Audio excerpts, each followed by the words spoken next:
श्रीमद्वाल्मीकि रामायण अरण्य कांड अध्याय 5। श्री राम, लक्ष्मण और सीता का शरभंग मुनि के आश्रम पर जाना, देवताओं का दर्शन करना और मुनि से सम्मानित होना तथा शरभंग मुनि का ब्रह्मलोक गमन।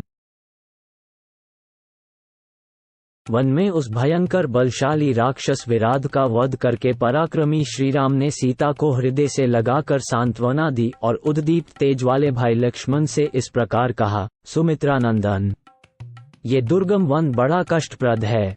हम लोग इसके पहले कभी ऐसे वनों में नहीं रहे हैं, अतः यहाँ के कष्टों का न तो अनुभव है और न अभ्यास ही है। अच्छा, हम लोग अब शीघ्र ही तपोधन शरभंग जी के पास चलें। ऐसा कहकर श्री रामचंद्र जी शरभंग मुनि के आश्रम पर गए। 1-3 देवताओं के तुल्य प्रभावशाली तथा तपस्या से शुद्ध अंत करण वाले अथवा तप के द्वारा परब्रह्म परमात्मा का साक्षात्कार करने वाले शरभंग मुनि के समीप जाने पर श्री राम ने एक बड़ा अद्भुत दृश्य देखा। वहां उन्होंने आकाश में एक श्रेष्ठ रथ पर बैठे हुए देवताओं के स्वामी इंद्रदेव का दर्शन किया, जो पृथ्वी का स्पर्श नहीं कर रहे थे। उनकी अंगकांति सूर्य और अग्नि के समान प्रकाशित होती थी। वे अपने तेजस्वी शरीर से देदीप्यमान हो रहे थे। उनके पीछे और भी बहुत से देवता थे। उनके दीप्तिमान आभूषण चमक रहे थे तथा उन्होंने निर्मल वस्त्र धारण कर रखा था। उन्हीं के समान वेशभूषा वाले दूसरे बहुत से महात्मा इंद्रदेव की पूजा स्तुति प्रशंसा कर रहे थे। उनका रथ आकाश में खड़ा था और उसमें हरे रंग के घोड़े जुते हुए थे। श्री राम ने निकट से उस रथ को देखा। वह नवोदित सूर्य के समान प्रकाशित होता था। उन्होंने ये भी देखा कि इंद्र के मस्तक के ऊपर श्वेत बादलों के समान उज्ज्वल तथा चंद्रमंडल के समान कांतिमान निर्मल छत्र तना हुआ है, जो विचित्र फूलों की मालाओं से सुशोभित है। श्री राम ने सुवर्णमय डंडे वाले 2 श्रेष्ठ एवं बहुमूल्य चंवर और व्यंजन भी देखे, जिन्हें 2 सुंदरियां लेकर देवराजा के मस्तक पर हवा कर रही थी। उस समय बहुत से गंधर्व, देवता, सिद्ध और महर्षिगण उत्तम वचनों द्वारा अंतरिक्ष में विराजमान देवेंद्र की स्तुति करते थे और देवराज इंद्र शरभंग मुनि के साथ वार्तालाप कर रहे थे। वहां इस प्रकार शतक्रतु इंद्र का दर्शन करके श्री राम ने उनके अद्भुत रथ की ओर अंगुली से संकेत करते हुए उसे भाई को दिखाया और लक्ष्मण से इस प्रकार कहा। 10-12 लक्ष्मण, आकाश में वो अद्भुत रथ तो देखो, उससे तेज की लपटें निकल रही हैं। वो सूर्य के समान तप रहा है। शोभा मानो मूर्तिमती होकर उसकी सेवा करती है। हम लोगों ने पहले देवराज इंद्र के जिन दिव्य घोड़ों के विषय में जैसा सुन रखा है, निश्चय ही आकाश में ये वैसे ही दिव्य अश्व विराजमान है। पुरुष सिंह, इस रथ के दोनों ओर जो ये हाथों में खड्गलिए कुंडलधारी 100 युवक खड़े हैं, इनके वक्ष स्थल विशाल एवं विस्तृत हैं, भुजाएं परिघों के समान सुदृढ़ एवं बड़ी बड़ी हैं। ये सब के सब लाल वस्त्र धारण किए हुए हैं और व्याघ्रों के समान दुर्जय प्रतीत होते हैं। सुमित्रा नंदन, इन सब के हृदय देशों में अग्नि के समान तेज से जगमगाते हुए हार शोभा पाते हैं। ये नवयुवक 25 वर्षों की अवस्था का रूप धारण करते हैं। कहते हैं, देवताओं की सदा ऐसी ही अवस्था रहती है जैसे ये पुरुष प्रवर दिखाई देते हैं। इनका दर्शन कितना प्यारा लगता है।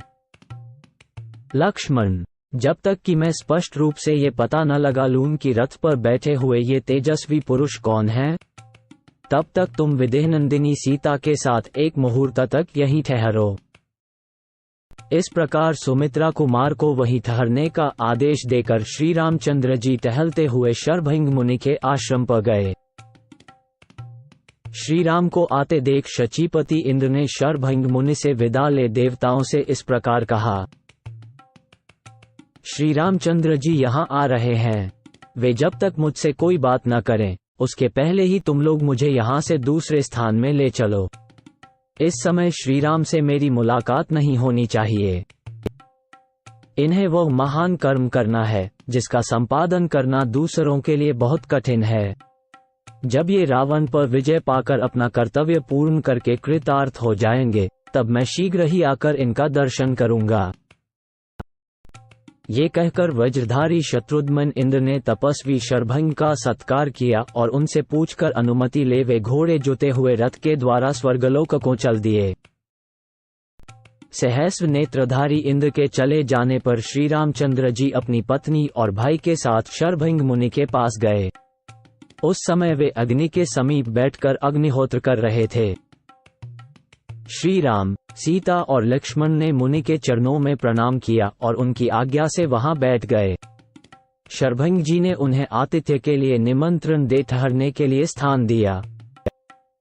तदनंतर श्री रामचंद्र जी ने उनसे इंद्र के आने का कारण पूछा।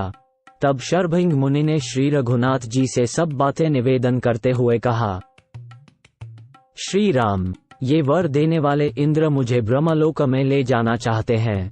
मैंने अपनी उग्र तपस्या से उस लोक पर विजय पाई है। जिनकी इंद्रियां वश में नहीं है, उन पुरुषों के लिए वो अत्यंत दुर्लभ है। पुरुष सिंह, परंतु जब मुझे मालूम हो गया कि आप इस आश्रम के निकट आ गए हैं, तब मैंने निश्चय किया कि आप जैसे प्रिय अतिथि का दर्शन किए बिना मैं ब्रह्मलोक को नहीं जाऊंगा। नरश्रेष्ठ, आप धर्मपरायण महात्मा पुरुष से मिलकर ही मैं स्वर्गलोक तथा उससे ऊपर के ब्रह्मलोक को जाऊंगा। पुरुष शिरोमणे, मैंने ब्रह्मलोक और स्वर्गलोक आदि जिन अक्षय शुभ लोकों पर विजय पाई है, मेरे उन सभी लोकों को आप ग्रहण करें। शरभंग मुनि के ऐसा कहने पर संपूर्ण शास्त्रों के ज्ञाता नरश्रेष्ठ श्री रघुनाथ जी ने यह बात कही। महामुने, मैं ही आपको उन सब लोकों की प्राप्ति कराऊंगा। इस समय तो मैं इस वन में आपके बताए हुए स्थान पर निवास मात्र करना चाहता हूँ। इंद्र के समान बलशाली श्री रामचंद्र जी के ऐसा कहने पर महाज्ञानी शरभंग मुनि फिर बोले, श्री राम, इस वन में थोड़ी ही दूर पर महातेजस्वी धर्मात्मा सुतीक्ष्ण मुनि नियम पूर्वक निवास करते हैं। वे ही आपका कल्याण, आपके लिए स्थान आदि का प्रबंध करेंगे। आप इस रमणीय वन प्रांत के उस पवित्र स्थान में तपस्वी सुतीक्ष्ण मुनि के पास चले जाइए। वे आपके निवास स्थान की व्यवस्था करेंगे। श्री राम, आप फूल के समान छोटी छोटी डोंगियों से पार होने योग्य अथवा पुष्पमयी नौका को बहाने वाली इस मंदाकिनी नदी के स्रोत के विपरीत दिशा में इसी के किनारे किनारे चले जाइए। इससे वहां पहुंच जाइएगा। नरश्रेष्ठ, यही वह मार्ग है, परंतु तात 2 घड़ी यहीं ठहरिए और जब तक पुरानी केनचुल का त्याग करने वाले सर्प की भांति मैं अपने इन जरा जीर्ण अंगों का त्याग न कर दूं, तब तक मेरी ही ओर देखिए। यूं कहकर महातेजस्वी शरभंग मुनि ने विधिवत अग्नि की स्थापना करके उसे प्रज्वलित किया और मंत्रोच्चारण पूर्वक घी की आहुति देकर वे स्वयं भी उस अग्नि में प्रविष्ट हो गए। उस समय अग्नि ने उन महात्मा के रोम, केश, जीर्ण त्वचा, हड्डी, मांस और रक्त सबको जलाकर भस्म कर दिया। वे शरभंग मुनि अग्नितुल्य तेजस्वी कुमार के रूप में प्रकट हो गए और उस अग्निराश से ऊपर उठकर बड़ी शोभा पाने लगे।